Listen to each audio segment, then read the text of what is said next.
Sunset Lake CBD is a hemp farm located just outside of Burlington, Vermont. For years, Sunset Lake produced milk for Ben & Jerry's ice cream, and in 2019, diversified and started growing hemp for CBD. Sunset Lake CBD believes that their farm-to-table approach is the best way for you to get responsibly produced, high-quality CBD products that actually work. Sunset Lake crafts topicals, gummies, oils, and more to help with stress, aches, and sleep. And I have been absolutely grinding these last few weeks, multiple week-long international tournaments. Sleep has been at a premium, and I've been changing time zones. And so it has been so nice to be able to use some of the CBD gummies, particularly the ones with the melatonin, to help regulate that sleep, get a good night's sleep. And I just can't say how highly enough how great these Sunset Lake products are. So if you want to check them out, you can go to sunsetlakecbd.com and use code UPSHOT to save 20% off all products. Sunset Lake CBD, farmer-owned, Vermont-grown.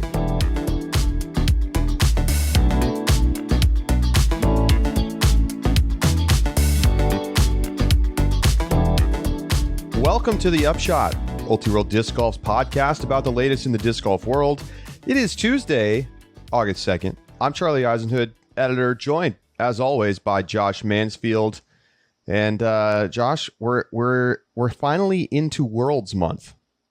We get the later Worlds this year, right around just before Labor Day.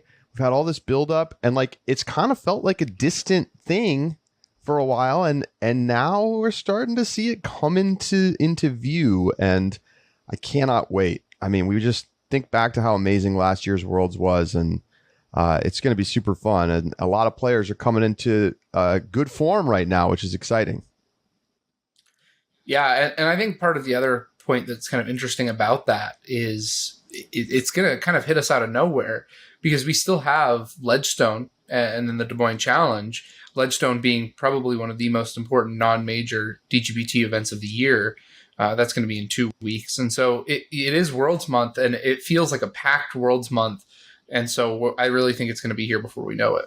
Well, we had the Great Lakes Open this weekend, and tons to talk about. I mean, you're coming off the major, and yet it was still like a really well-attended event. I think ultimately, Josh, I think it was better attended than I expected.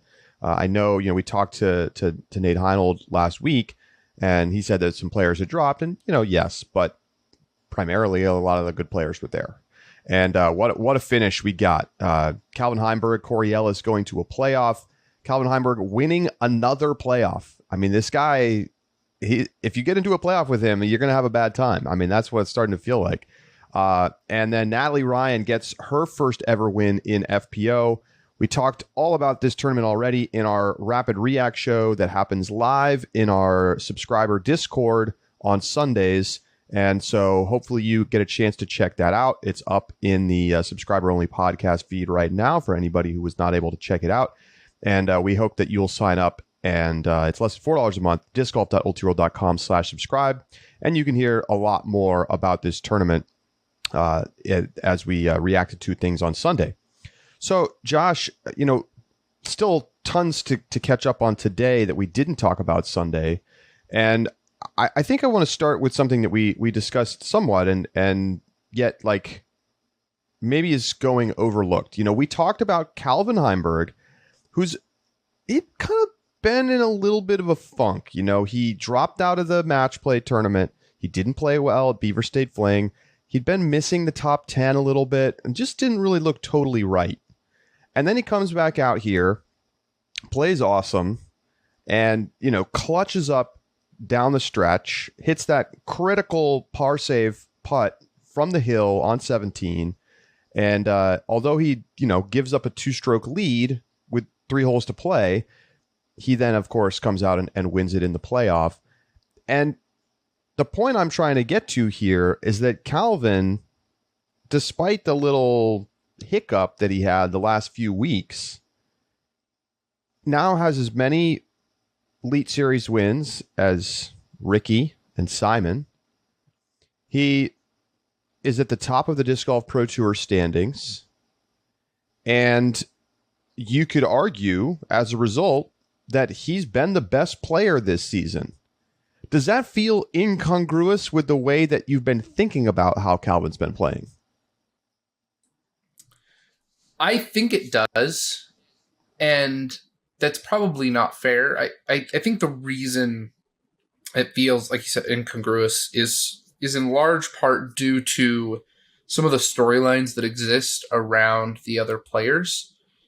You know, Simon's resurgence that gives him the 2 Elite Series wins and then that podium and that just incredible stretch was something that was a storyline that has resonated and still resonates with us. And so it's easy to see and prop him up in our heads. But after that, when you really look down and kind of look at the eye test, the sniff test even, I mean, it really feels like Calvin's season has been quietly very, very good. And I think the hard part about it is that, and this is probably the second reason I feel like just, you know, it might be true, but it doesn't feel quite right, is because there hasn't been a clear leader this season. Several players with multiple Elite Series wins, lots of players with individual wins, including majors such as Chris Dickerson and Eagle, but not with multiple Elite Series wins or any at all otherwise. But then they have the Silver Series wins. So there's no clear front runner. And last year, Ricky combined incredible consistency with a handful of wins. And that's what led him to being Player of the Year.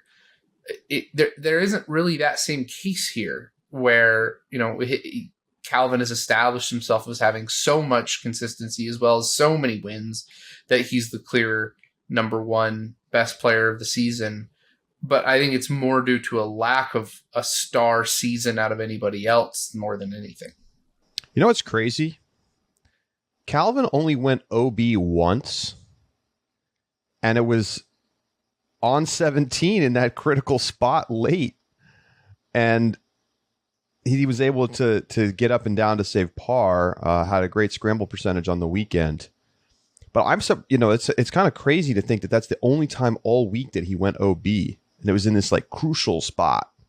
But I mean, otherwise the guy was so rock solid. I mean, he didn't bogey in the final round. Any way that you slice up the stats, he looks great. You know, was superb tee to green, only surpassed by Kyle Klein. The putting, while Circle 1 still feels like a little shaky at times for Calvin, Circle 2 is looking great, shot 36%. And I think, you know, this is another week where you had 2 guys playing really well. This was not the same quality that we saw from Eagle and Paul at European Open. It just wasn't. They're still very good.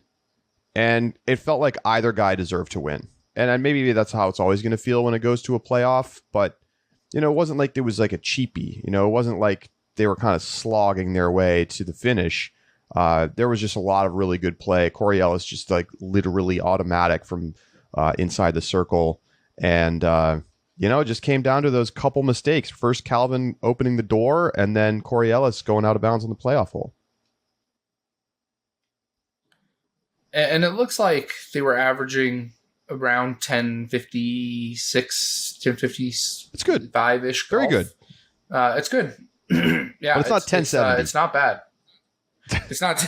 I think we're going to be waiting a long time to see a tournament that surpasses that 1070 mark. But like you said, yeah, it is good. It was a clean, solid round for both of them. And I really think that the biggest point here, and this, you know, maybe something that people are tired of hearing from us, this tournament shows again that you have the guys who you expect to be at the top, the Calvins, the Rickies, the Pauls, the Eagles, the Simons, etc. And then you have the guys who are in the 10-20 grouping, and soon to be even 10-30 grouping. The Corey Ellises, the Gavin Rathbuns, Adam Hammis, Andrew Marweed, guys who maybe every course isn't their course, maybe every weekend isn't their weekend, but you can be certain that you're going to see one of them up at the top challenging for a win pretty regularly. And that just goes to show the depth of the MPO field that is increasing as the weeks go on, not just the season. We're going to talk more about the depth and kind of take a look at the state of the Pro Tour standings as well as the Player of the Year race in a little bit. So stand by for that. I think so. So Corey Ellis, this is his best finish at an Elite Series or Major. No surprise there. And both of his top ever finishes have come at Toboggan, at DGLO. Of course, second this year, losing in the playoff. Third last year.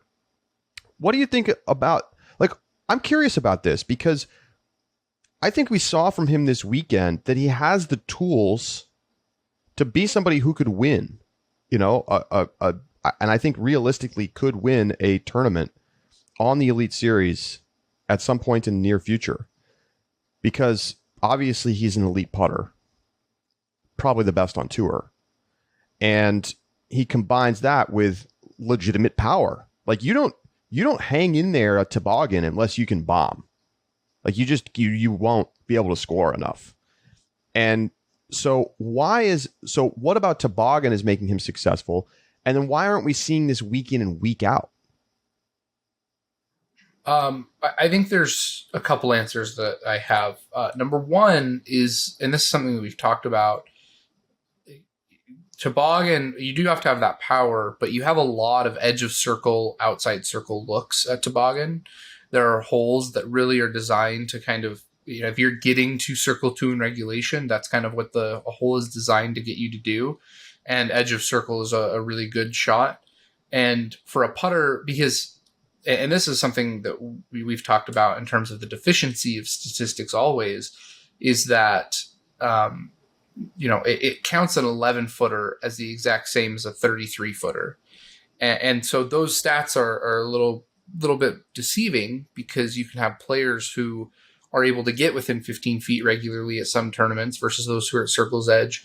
At Toboggan, I think you have a lot more players who are attempting edge of circle putts. Good point. And Corey Ellis's putting is a significant advantage here, as opposed to other events where, yes, being 100% inside circle 1 is great, but when most of the field is 50% circle 1 in regulation, then it's a little bit less significant.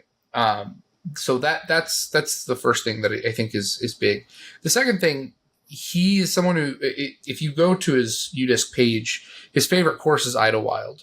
So that kind of shot shaping woods, and I know Idlewild is different than DGLO, but that part of the tour, I think there are some similarities in kind of the demands of those courses, the heat and the humidity that comes with it. And so there's just a lot of things that I think are similar about those two events that give Corey Ellis then the opportunity to play well and just kind of be consistent with that style of golf that he enjoys playing.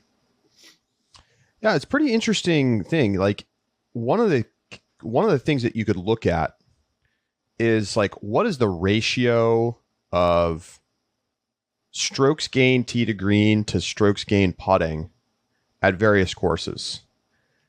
And obviously you'd even normalize this by the number of rounds and whatever else, but it could very well be the case that Toboggan overemphasizes putting because of what you're saying, which is that there's lower overall percentages of players getting into the circle, more players having to stretch to get birdies as opposed to having tap-ins.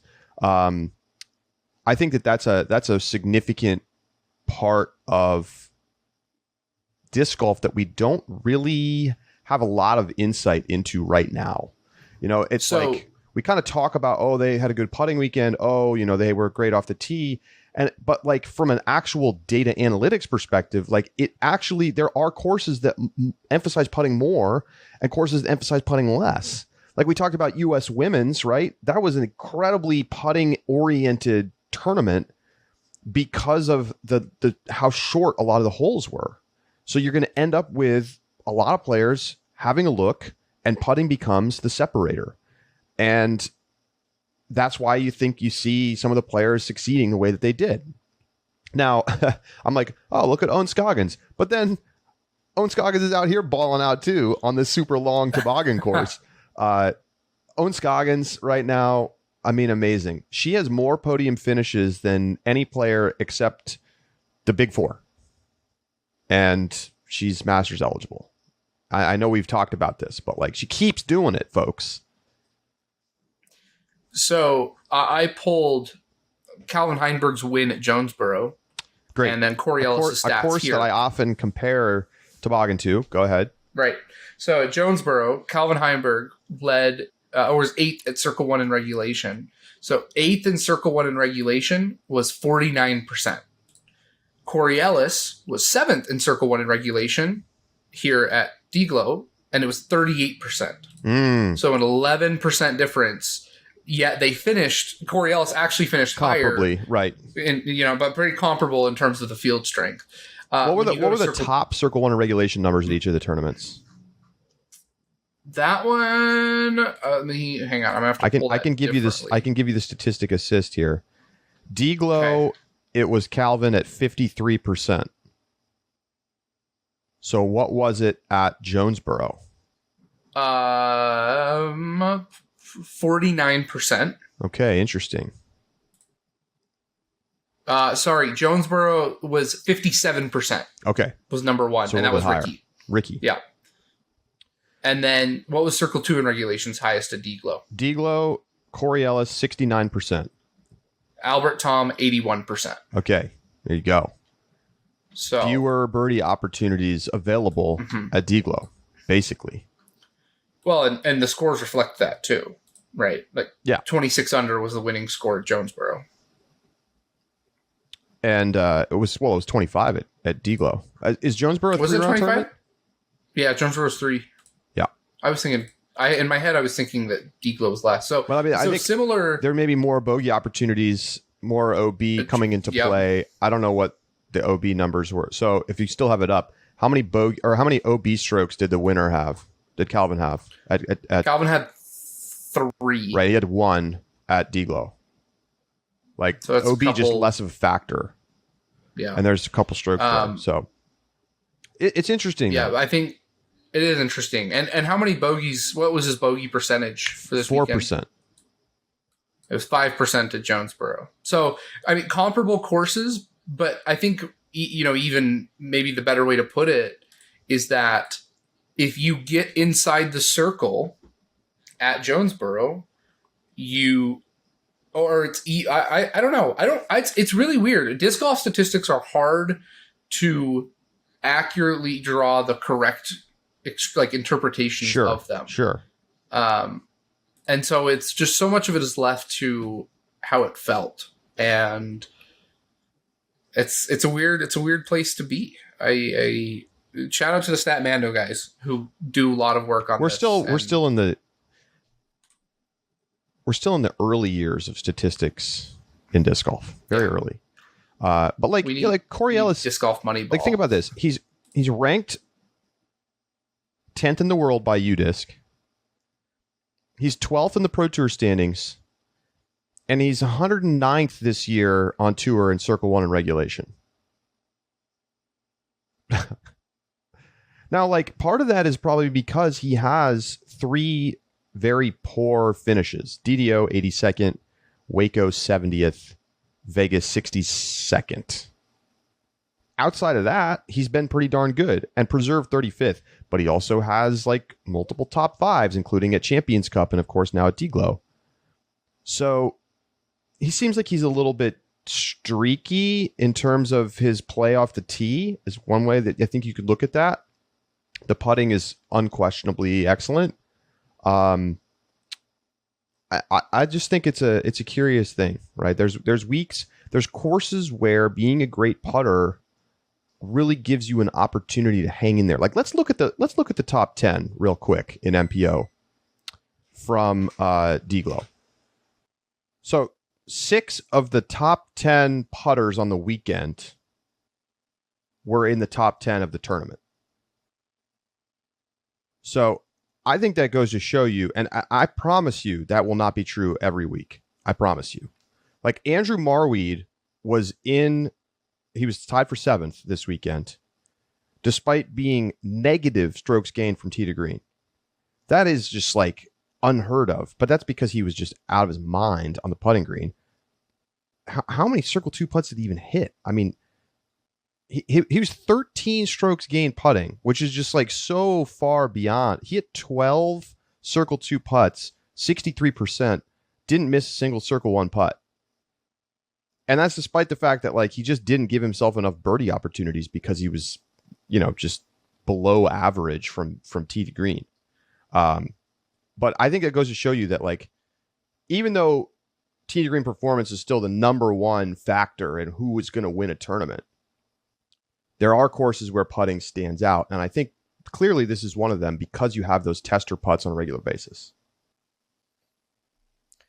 Over at Jonesboro of this year, 4 of the top 10, or of the top 10 putters, 4 were in the top 10 finishing. So there you go. A little bit less. A little less. Yeah. How about Gavin Rathbun finishing 4th this weekend? It's his best finish since he came back from his shoulder surgery. And, he was supposed to come back and then he delayed and then he played, but it didn't feel right. And it's kind of been a long road back after the labrum tear. And yet now here he is playing great. Shoots a 10 under in the final round. Just 4 shots off the lead. And I'm excited. Like, it's easy to forget what a great story he was last year before he got hurt. And I think that this goes to show you that like he's clearly getting ready to be back at full strength and be somebody that we're going to see in the top 10 on a regular basis. The other interesting part that goes along with that is, well, twofold. Number one is he switched bags. That's right. In this offseason, but then couldn't play with his new bag because he was injured. And then Casey White in the interview told us that he's now also changed the bag that he was throwing and put significantly more understable or neutral discs in his bag as opposed to just the large amount of overstable that he used to carry. And so, he's not only is he dealing with the physical components, but he's also trying to relearn that game with those changes. And that's not something that's easy to do.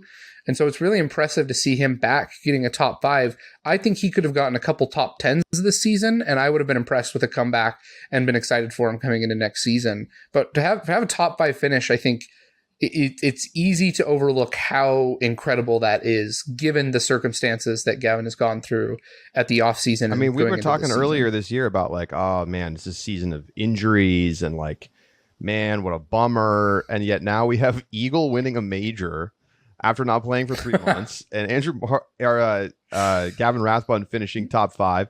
And what's Kristen Tatar going to do? I hope she can make it to Worlds. I really hope she can make it to Worlds. Me too. Good stuff.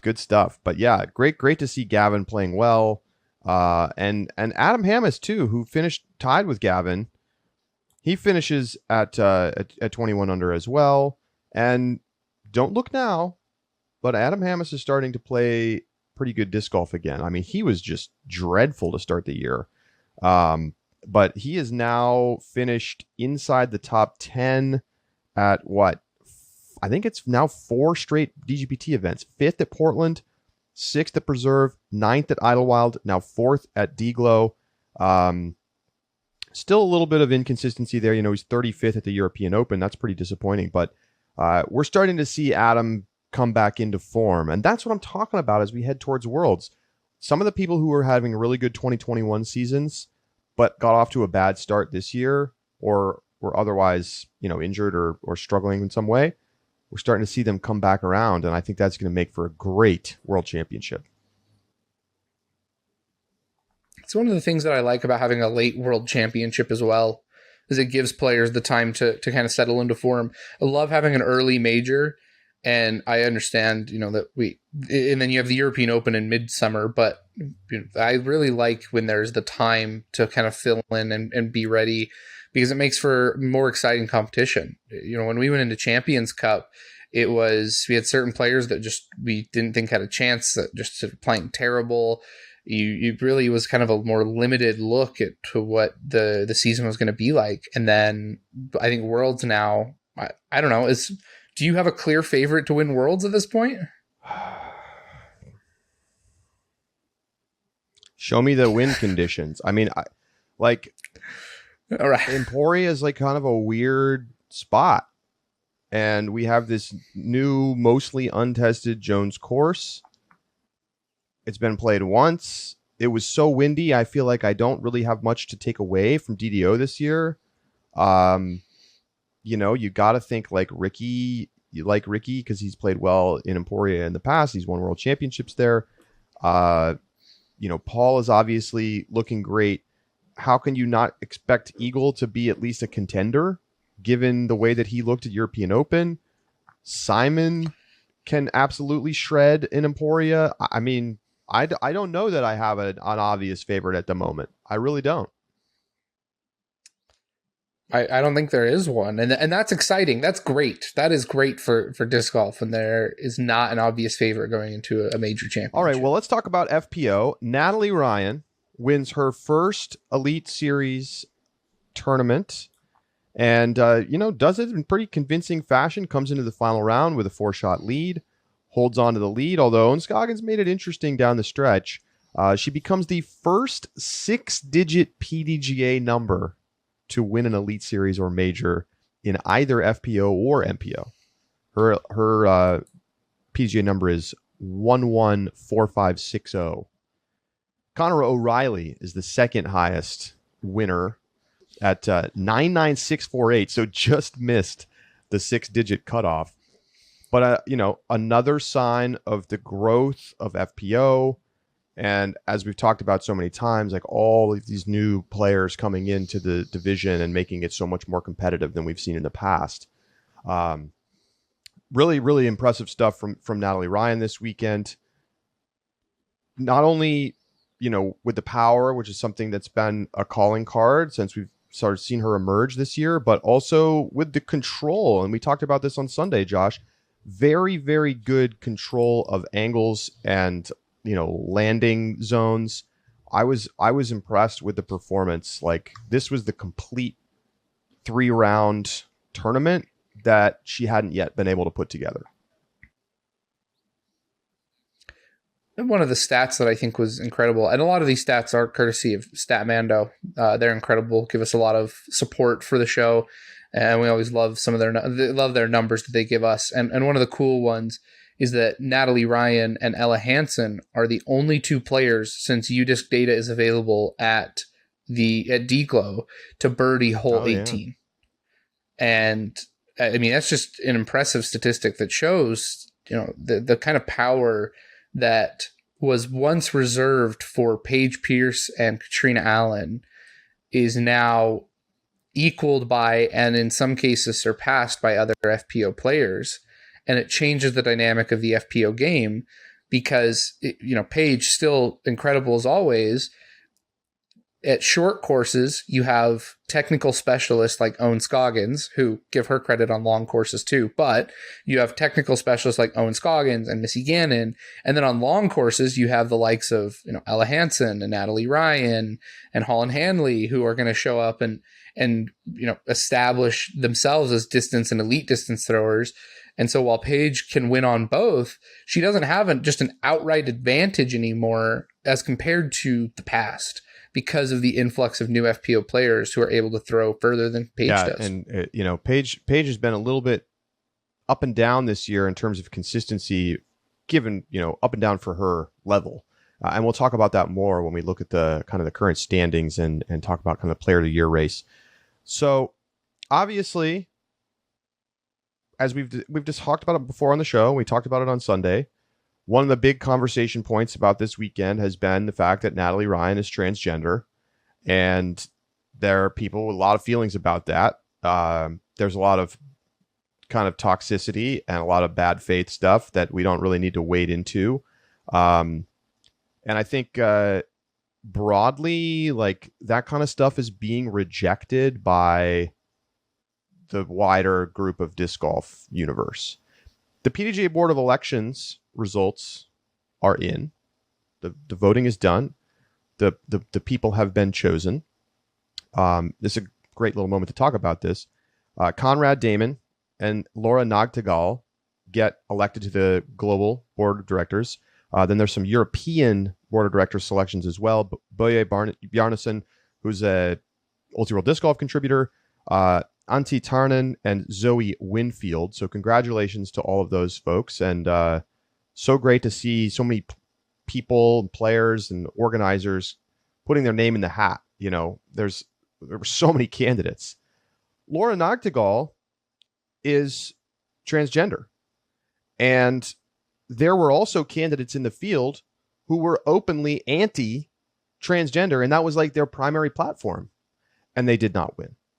I think that is a very positive sign for kind of the health of the, at least the voting population of PDGA members, and like where we're headed as a sport. And people are starting to think about things like diversity and inclusion in a way that has not been really present in the past. To come back to the Natalie Ryan thing, though, and I think we can have a little talk about it here, Josh. I don't know that we're going to have a full-on long discussion about this, because we've already discussed this earlier this season when Natalie Ryan was up at the top of the leaderboard. I think back at like Vegas, or early in the year. There remains a real tension and a real question mark, not only in disc golf but across the world of sports, about what is fair and what is not, as it relates to trans women competing in, female-only divisions. And we've seen the whole Leah Thomas thing in the swimming universe. And then the top swimming governing body basically barred trans women from competing in women's divisions of swimming. That just happened a few weeks ago. We're seeing changes at the Olympic level, IOC issuing new guidelines, asking sports to kind of figure it out for themselves. We've seen other sports follow in FINA's footsteps, like weightlifting, some other sports that are going to escape my mind right now, where they're not allowing trans women to compete in female-only divisions. It is not yet, I think, clear what's going to happen with the PDGA. And obviously, if you look around on social media, you can see there's a large group of people who feel that this is unfair, that Natalie Ryan should not be competing in FPO. And as I said before, there may be a choice between more inclusion and more fairness. And we're still sort of trying to understand the science. I don't think any of that stuff is totally settled at this point. But there is research that shows that there are persistent advantages if you go through puberty as a male and you transition. Even if you take testosterone suppressants, like your bone structure, your muscle structure is just different than if you are a woman and you go through puberty as a woman. As a result, I think we have to decide as disc golf and as general like society, like what are we going to choose here? What's the value here? Because the problem is, here's one of the things I've seen, Josh. People are like, Natalie should play an MPO. It's mixed professional open. It's not men's professional open. So they should play an MPO. But the thing is, it's so stupid because it's men's. Like, yes, I know that women can play in MPO, but Natalie Ryan is never going to be competitive in MPO the same way Paige Pierce is never going to be competitive in MPO. It's de facto men's. Okay? So that is not a tenable solution. A possible solution is to have a separate division that is just for trans women. But then, like, what are we talking about here? Like 2-3 players? The problem is there's just not a volume of players to make that really work. So I just don't think there's easy, obvious solutions here that's going to like satisfy everybody. And I just wish that there would be a better focus on talking about the issues that are at hand, as opposed to just like being name calling or being a total asshole, or, claiming that Natalie Ryan transitioned in order to win money on the Disc Golf Pro Tours. It's so stupid. Like, this is the stupidest things I've ever heard in my life. Who is going to upend their life as a transgender person and face all of the challenges that transgender people face in this world to win like $4,000 at a Disc Golf Pro Tour event? It's idiotic. It's idiotic.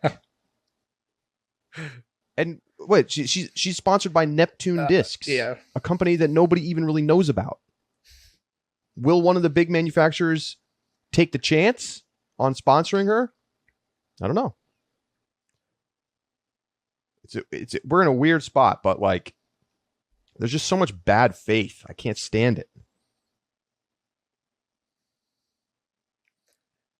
And the hardest part about it is that sports right now are also wrestling with like female-born women who have abnormally high levels of testosterone, right? Caster Semenya, the South African runner, was barred from running her events unless she underwent testosterone suppressant, or surgery, right? Like, so it's such a delicate balance of, well, if you say in creating, what are the standards, right? Because how do you draw clear lines? You can't about what does or doesn't disqualify you, right? Like, you can't. That's exactly that's the point. Sports, that's right? The point. Like, is that some people are going to be better than others.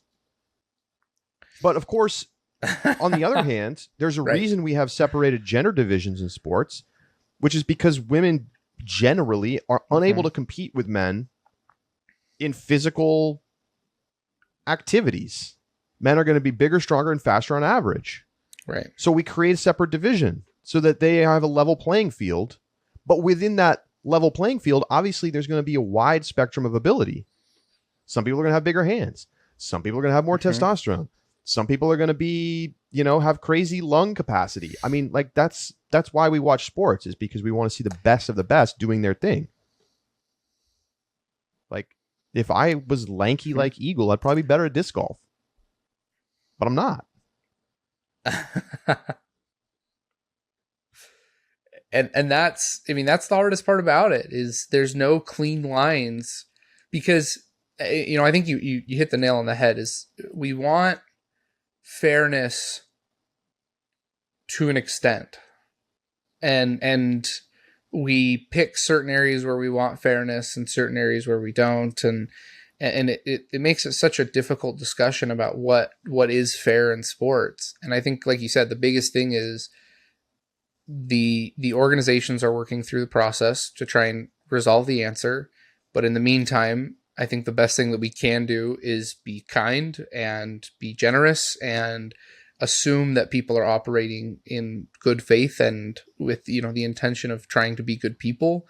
And I think if you give those people kind of the benefit of the doubt and a little bit of grace, that you're probably going to lead to the best conversations around this topic, and the best conversations and membership and diversity and inclusion and community in disc golf, if that's your initial reaction, is to be kind and inclusive. And I don't have the answers. I definitely don't. And I don't know if anybody has the answers right now. And I hope that the PDGA is able to come up with some answers. I hope the sports world is able to come up with answers. But, at least for the Upshot community, I hope that our default is to be a community for everybody. I think people understandably look at like the Leah Thomas situation and say, this isn't fair. It's not fair. Like, to have somebody transition, come start swimming, they were a solid but average male swimmer, and then in many events dominate. I can understand why people look at that and say, this isn't fair. And that's basically what the swimming governing body did. They were like, this isn't fair. We're not going to let it happen. How's disc golf going to handle that? It's an incredibly difficult decision to make, because you have to choose, do you want to try to maximize the fairness side of it, or do you want to maximize how inclusive it is? And there's obviously a range of opinions within the FPO division alone. And we've heard Paige talk about how supportive she is of Natalie playing in FPO. But I guarantee you that's not how every player on FPO feels. But you're not, you may not hear people speaking up about it. There's a lot of caution to, but I think we do need to be able to have an honest conversation about, well, what are we seeing in the science? what are we seeing in the, the evidence about like how much of a negative impact is there from taking testosterone suppressants or doing other hormone balancing things versus how much of an advantage do you have from having gone through puberty as a male? Like these are real things we have to be able to talk about and say, okay, well, here's the stats. What do we do with that? As it stands right now, I would say congratulations to Natalie Ryan for putting in the work to come out here and get a W and follow all the rules and do everything that she's been asked to do. And honestly, put up with a shitstorm of awful online stuff, which has to only be worse this week. Now, hopefully she's able to just stay off of social media and just not hear the noise. It's, if the ultimate decision from the PDGA is that, trans women cannot compete in FPO, and that's very possible, like what then? Like, where does Natalie Ryan go and other trans players? Where do they go? What's the plan? Because that's what we have to talk about, what the plan is. Because if you say, well, they should just compete with the men, no, they're at an active disadvantage because they're taking hormone therapy. So you're actively disadvantaged from this category, but you're actively advantaged from this category. You have to have a middle category, but it's so tiny as to be sort of like meaningless right now for competition. So it's just really hard. It's really hard. I think that's congratulations to Natalie Ryan. It's a hard conversation. Please be kind. There you go. There's the too long didn't read version of our conversation. That's all right. I think it's an important conversation. Longer than I meant to. We have a lot more about Natalie and the FPO battle over in our sub reacts show from Sunday. I want to point out this is Emily Beach's best ever finish. She's kind of balling, Josh. She's kind of balling, and she's running away with the FPO Rookie of the Year race. I checked in with Stat Mando, and they got me the DGPT Rookie of the Year standing. So caveat, DGPT Rookie of the Year, different, whole set of criteria, completely different from PDGA Rookie of the Year. We'll talk more about it in our rookie report in a moment. Yeah. But Emily Beach, Paige killing it has, as you mentioned, been kind of up and down. After winning, she's missed the podium 4 out of 5 times. After those wins, in previous years, she's only missed once after her wins. So it's definitely more of an up-down. Speaking of Paige, quick note, Disc Golf Pro Tour has announced that Paige's documentary will receive select screenings. You can go over to find their press release. Her documentary, though, is coming out soon. So exciting for Paige. But in terms of the golf, up and down, but she's got 2 majors to her name, so not gonna argue with her there. Yeah. Well, we're gonna talk about the Player of the Year race, rookie report, coming up in just a bit. Don't go anywhere. It's the Upshot.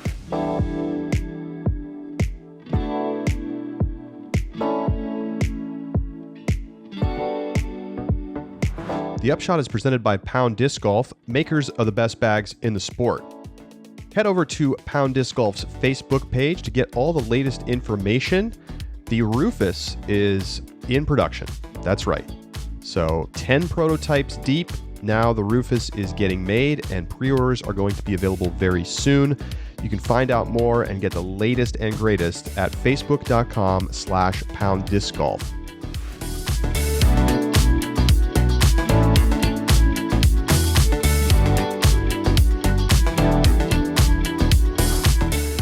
Welcome back to the Upshot. So it's time to take a quick look at where things stand in the Disc Golf Pro Tour standings, Player of the Year race, and kind of just how the season is unfolding so far. We haven't really had a check-in on this in a little while. Calvin Heimburg becomes the 3rd player to get to the 2 Elite Series / Majors win mark this year. He joins Simon Lizotte and Ricky Wysocki in that category.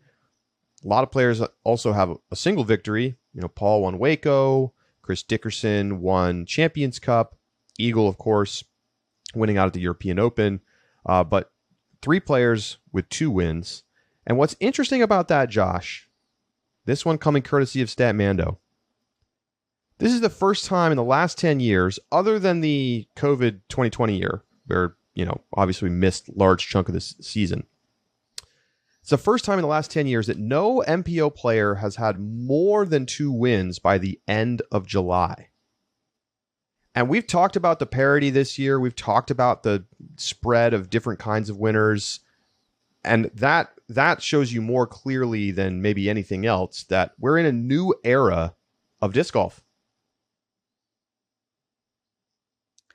I think we absolutely are. And I guess one big question I've got for you, Charlie, let's imagine Ricky, let's say Ricky and Calvin or Simon, one of those 3.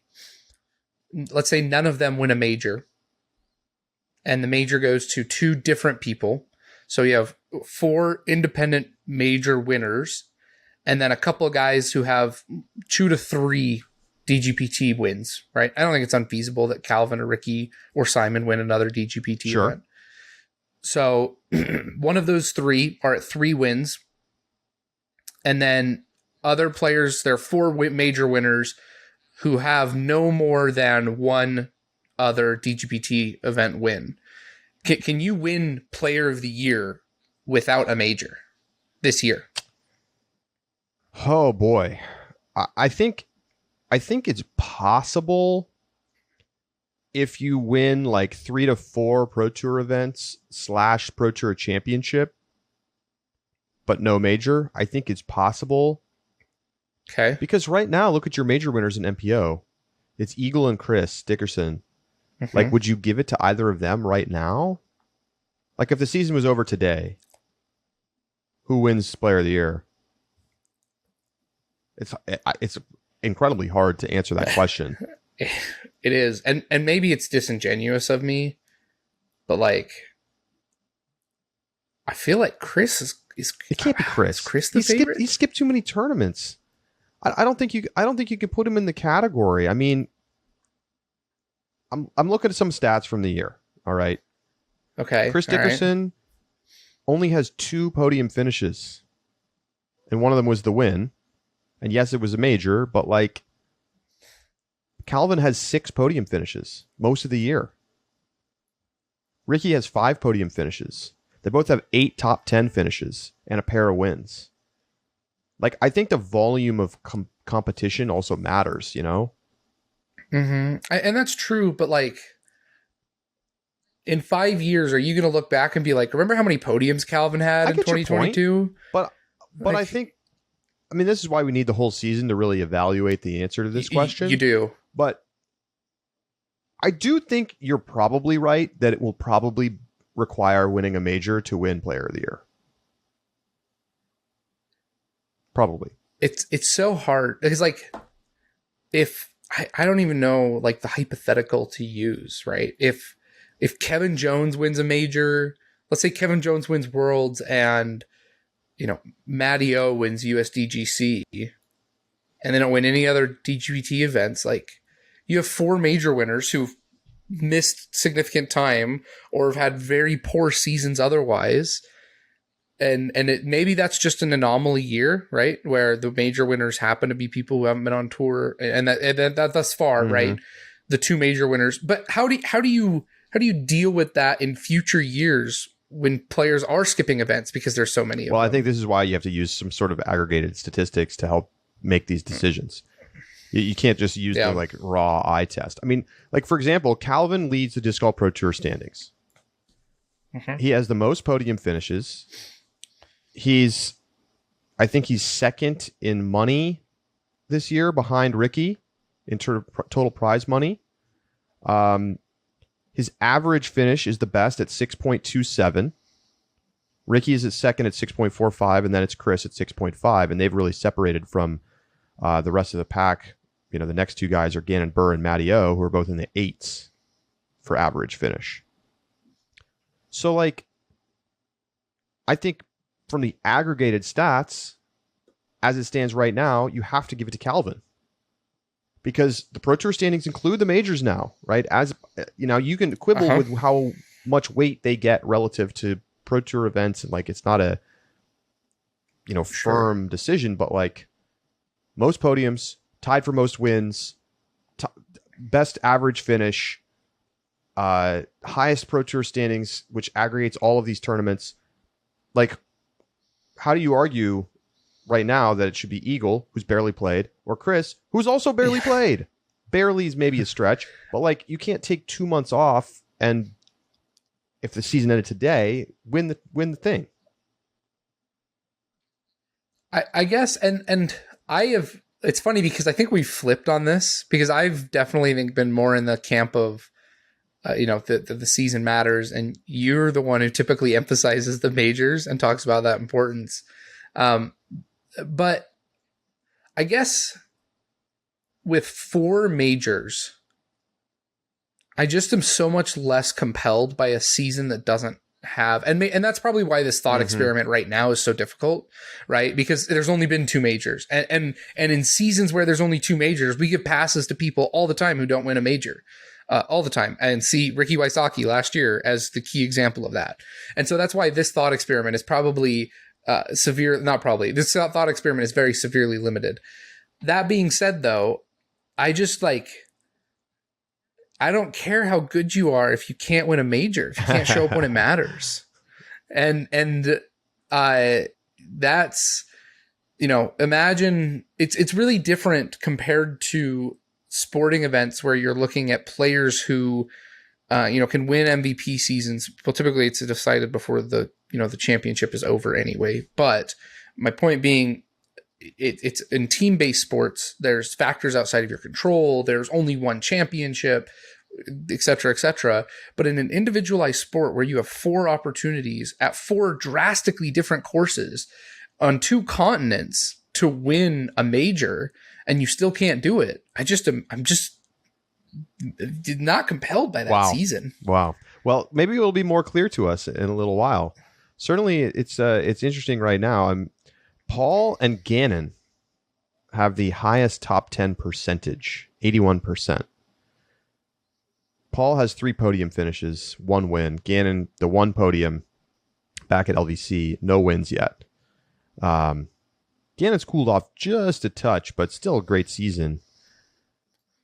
And I think it's interesting. Kind of cool. He almost won Idlewild. Yeah, that's true. That's true. It's interesting to me to watch, Paul's season unfold, because obviously he's had some incredible moments. European Open, probably the highest of them, and yet didn't get the win, and is still as consistently in the top 10 as anybody, but hasn't quite done enough yet. But he feels like somebody who could come out and win Worlds and then USDGC, and it's like, oh well, it's Paul again. So I guess we'll have to see. Let's talk a little FPO. Currently leading the Pro Tour standings is Paige Pierce. She's got a 20-ish point lead over Katrina Allen. Then it's Valerie Mondahano, about 100 points back of her, and then Owen Scoggins, another 80 points back. All certainly lines up with what you would expect. Kristen Tatar has dropped down a little bit because she hasn't been playing DGPT events and missed European Open, so starting to lose some points there. But certainly, if she comes back, she's going to be right up at the top of that list again, you would imagine. Pretty interesting so far right now. You mentioned earlier that Paige has been a little streaky, and it's true. She wins Texas States, and she wins Champions Cup, but then 7th at Jonesboro, wins OTB, and then 4th at Portland, wins Preserve, and then 21st at U.S. Women's, wins the European Open, and then 4th at DGLO. Now, of course, these are still amazing results, but for Paige, playing at a course like Toboggan, you're like, oh, well, Paige should probably win this weekend. And, she wasn't really in contention. Can anybody catch Paige for Player of the Year right now? Yes, but it's probably only Katrina and Kristen and maybe Valerie Mondahano, and they probably need to win Worlds. And then I don't know how much weight you want to give Throw Pink, but something. You got the 3 big tournaments left, right? One more major, Worlds. Uh-huh. Then Throw pink and Throw US pink. and DGPT championship. You know, Haley Yep. maybe too, maybe. But I mean, Okay. it's going to be tough because Paige has the 2 majors and the most wins, And 3 other wins. and like, yeah. you know, it's easy to be. I mean, this happens every year. It feels like now. You look around and you're like, oh, like look at this player that's having this amazing season, like Kristen Tatar. But then it's like, well, Paige beat her at the major. Like, it's just, you know, it's tough. Paige has 5 wins. No one else has more than 2. my. That's true. Here's Okay. my what if for you. Kristen Tatar comes back. She wins all 3 of those big tournaments. Because her average wins finish is 1.83. It's insane. Incredible. Paige is 4.92, which is she's actually worse than Katrina. Katrina's 3.77. Paige has had like a little bit more fluctuating, That's why Katrina has results this year. But 5 wins is 5 wins, and 2 of the 3 majors. It's easy to want to talk about other players because of how accustomed we've grown to Paige's dominance, but like at the end of the day, like is clearly nobody else available to win the award if the season ended today. But Kristen, if she gets back and she's healthy and she can compete and win like 2 of those tournaments, absolutely has a chance to win the award. 100%. I think Katrina's got LVC and Idlewild. I think even if Katrina wins 2 of them, I don't think that's enough. Maybe not. Needs Worlds again. It would need Worlds, another one of them, and probably another win. Probably. Because I just think the aggregate of Champions Cup and Euro is too high that Worlds doesn't just punch above it. All right, it's time to get to our rookie report. We haven't done this in a while, but we want to check back in on our list of rookies, and I'll remind you, here they are: Micah Groth, Evan Scott, Aria Castorita, and Julie Mowens. These are all players who are eligible for the PDGA Rookie of the Year award. And let's take a look at where things stand in that race. Right now, Evan Scott and Micah Groth are tied for 3rd in the MPO Rookie of the Year race and each have 5 points. The leader is Robert Burridge, who got 15 points for winning an A tier. There just really hasn't been a whole lot of action in the points side of things for the MPO Rookie of the Year race. In FPO, Aria Castorita is in 1st place. She got a ton of points, 40, for her 7th place finish at the U.S. Women's Championship, and she's way out in front right now of Emma Arp, who's got 30 points in 2nd place. Julie Mowens is currently sitting in 4th place with 16 points. We, of course, talked about her after her 14th place finish at LVC. She also scored some points for a 3rd place finish at an A tier, but hasn't been playing as many A tiers as of late. So we'll see if she can move up the board. But Aria Castorita is certainly the favorite to win PGA FPO Rookie of the Year. Yeah, and that's because in this system, majors are worth, so wins are worth 100, elite series are worth 60, and A tiers are worth 15. So, her 7th place finish at the major of 40 points, that would require 3 first place wins in an A tier in order to surpass that. So just a huge boost for Aria Castorita in by doing well at the major. And the MPO side, unsurprisingly, is significantly more competitive on the MPO side for a bunch of young players who, based on the qualifications for Rookie of the Year, this must be their first year ever being classified as a pro per PDGA and accepting cash. So right. A pretty high bar in order to meet this threshold. And a lot of players who are eligible but haven't been able to score points because you got to finish high at these tournaments in order to score points. Yep. Here's a little trivia for you. Josh, can you guess who the current front runner for Disc Golf Pro Tour MPO Rookie of the Year? I told you FPO earlier. It's Emily Beach. She's way out in front. Mm-hmm.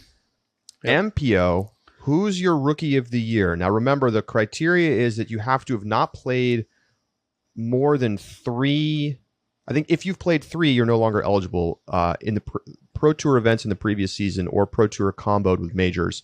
You also can't have played 2 majors in the previous season or at any point in the past. So this now disqualifies players like Juliana Korver. We talked about that. Who do you think the front runner right now is in MPO for Rookie of the Year? It's such a hard... There's not like a clean list of like these are the people who are it. That's why I'm asking you the question. Assuming that the Prodigy Pro Tour points don't count, I would have to guess it's a European. So I'll take the best European, which is on DGPT point standings, Lauri Lehtinen. That would be my guess. It's a great guess, but it is not correct. The player right now is Isaac Robinson. And I was not sure that he qualified, but per Statmando, he does. So he's played some tournaments, some Pro Tours in the past, but I guess not enough to disqualify himself. He is currently ahead of Chandler Kramer, who was my first guess when I was trying to think about who it might be. And certainly Chandler Kramer has an opportunity to still win.